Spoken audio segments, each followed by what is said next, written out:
Neymar doit partir d'urgence, il faut sauver Messi. Dans une interview accordée aux Parisiens mardi soir, Nasser Al-Khelaifi a ouvert la porte à Neymar pour quitter le Paris Saint-Germain. Lionel Messi a échappé au coup d'épée que le patron du Paris Saint-Germain voulait lui infliger dans le vestiaire. Et si Neymar faisait partie du nouveau projet du Paris Saint-Germain? On ne peut pas parler de ces sujets dans les médias. Certaines personnes viendront, d'autres partiront, mais ce sont des négociations privées, a déclaré Nasser Al-Khelaifi, qui a également souligné qu'il y a des nécessaires pour mettre fin à la campagne étoilée et pétillante du Paris Saint-Germain.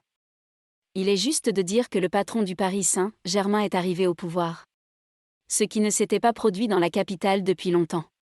Résultat, le départ de Neymar était à l'ordre du jour, alors même que le staff parisien peinait à trouver un point d'attache au Brésilien, qui percevait un salaire colossal de plus de 30 millions d'euros dans la capitale.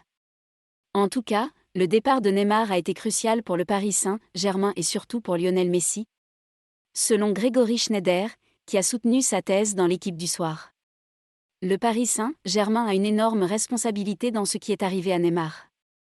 Une fois que nous disons cela, mon problème est de vivre avec Messi et Mbappé. J'ai beaucoup de respect pour ce que Neymar peut encore faire. Mais entre Ouest et Mbappé, j'ai l'impression qu'il y a trop de problèmes, que ce soit à l'Ouest ou à l'Ouest. Évidemment, la limite du directeur sportif n'est pas Mbappé, et évidemment ce que je veux voir, ce n'est pas Messi. Aller plus haut et ne pas jouer à 60 mètres si Neymar part, je pense que cela donnera plus d'espace aux deux autres, ce qui est crucial. Neymar coûte cher, le Paris Saint-Germain rencontre la réalité du mercato. Ce dernier bénéficierait donc d'une plus grande liberté offensive dont Lionel Messi a été privé lors de sa première saison sous un maillot du Paris Saint-Germain. Les dirigeants parisiens, notamment le duo Luis Campos et Antero Henrique, doivent encore trouver un successeur à Neymar cet été.